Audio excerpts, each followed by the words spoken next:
अस्सलामुअलैकुम रहमतुल्लाहि वबरकातुहू। काफ़ी दिनों से सोच रही थी कि जो बच्चे 10वीं के पेपर दे के फ़ारिग हुए हैं इनसे थोड़ी बातचीत करूँगी। 10वीं के बाद ख़ास तौर पे अव्वल तो ये कि 9वीं में ही बायो या कंप्यूटर लेते हुए आपको अपना कैरियर सिलेक्शन की तरफ लाजमी तौर पे सोचना चाहिए। तो अगर ये सोचते रहें कि अभी बच्चे हैं तो बच्चे नहीं हैं, ये आपका प्रोफेशनल लाइफ की फ़र्स्ट सीढ़ी होती है 9th क्लास जो है। अब बहैसियत एजुकेशनिस्ट मैं जब बच्चों को देखूं, उनका कुछ याद करने का स्टेमिना देखती हूँ, कुछ वैसे लर्निंग लाइन को, तो जब मैं कहूँ कि आप चलो बायो टफ लग रही थी तो ना रखवाते, आप 9th से ही बच्चे को कंप्यूटर की तरफ ले जाते, तो आगे से पेरेंट्स ये जवाब देते हैं कि चलो 9वीं तो बायो के साथ कर लेना, फिर देखते हैं।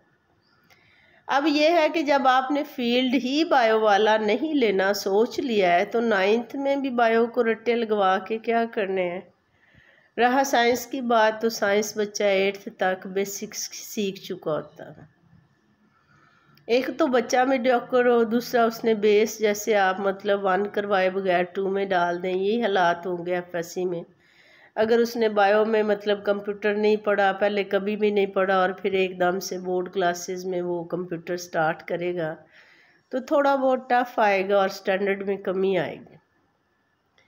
बच्चे को बिठाएं, बच्चे की सेहत को देखें, बच्चे के इंटरेस्ट को देखें और बच्चे को खुद कहें कि ये एक आम सी बात नहीं है, ये लाइफ लॉन्ग डिसीजन है जिसने आपकी ज़िंदगी के साथ चलना है। तो आप खुद सोचें, ये सिर्फ पढ़ाई नहीं है कि मैट्रिक और एफए और एफएससी की संद है।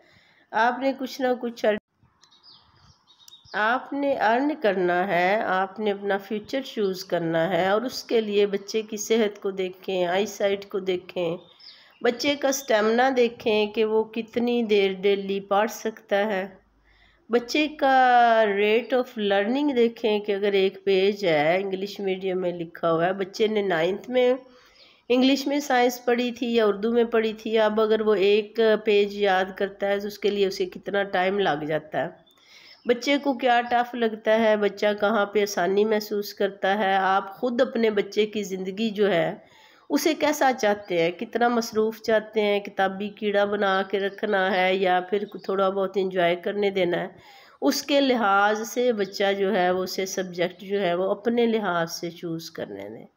अगर तो बच्चे की लर्निंग लाइन अच्छी है, वो तकरीबन एवरेज जो है वो 5 से 8 घंटे डेली पढ़ ले, और ये एक बिल्कुल मुस्तकिल मिजाजी के साथ करने वाला काम है। एफएससी हो गया, एमडी कैट हो गया, बाकी एफएससी के subject, then well and good.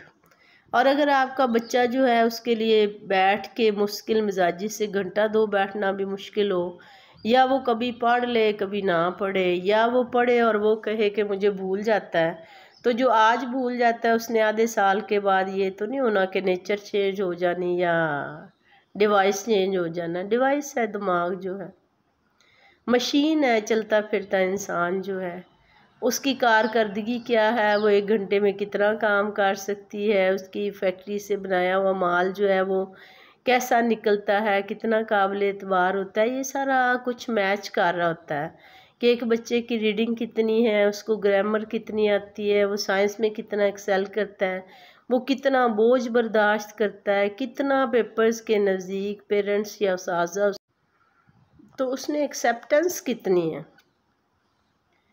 Computer का दौर है, कंप्यूटर बच्चे जो है वो 2-3 कॉम्बिनेशन के साथ ही कर सकते हैं।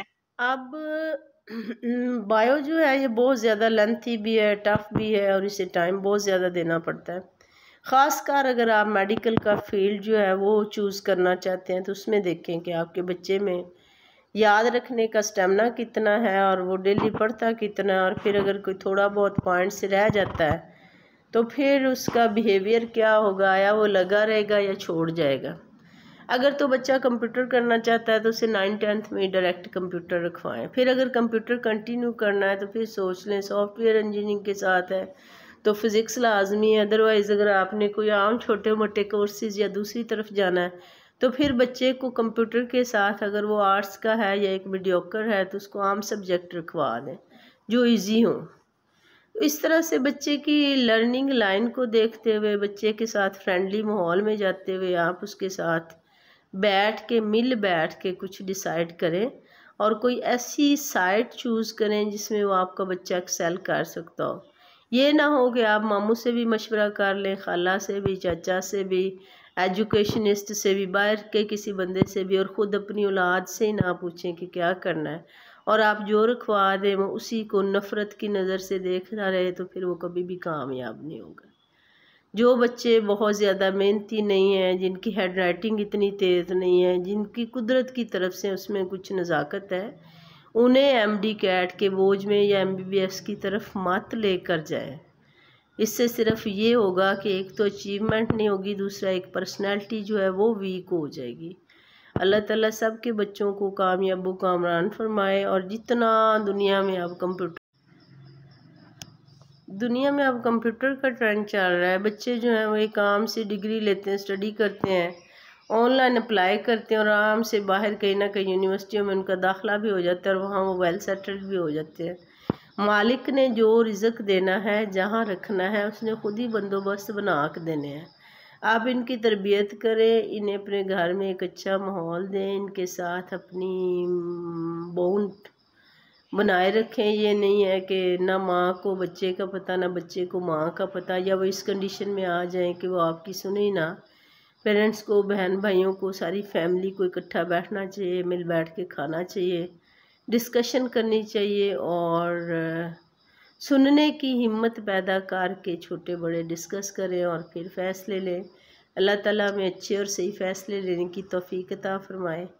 अपना बहुत ख्याल रखिएगा और मेरे बच्चे, आप सब के भी बच्चे मेरे बच्चे ही हैं, उन्हें किसी ऐसी राह पे मत लगाइएगा जो आगे जाके बंद गली हो, वो तकलीफ़ में भी आएँ और नाकामी की तरफ भी जाएँ। अपना बहुत ख्याल रखिएगा। अल्लाह हाफ़िज़।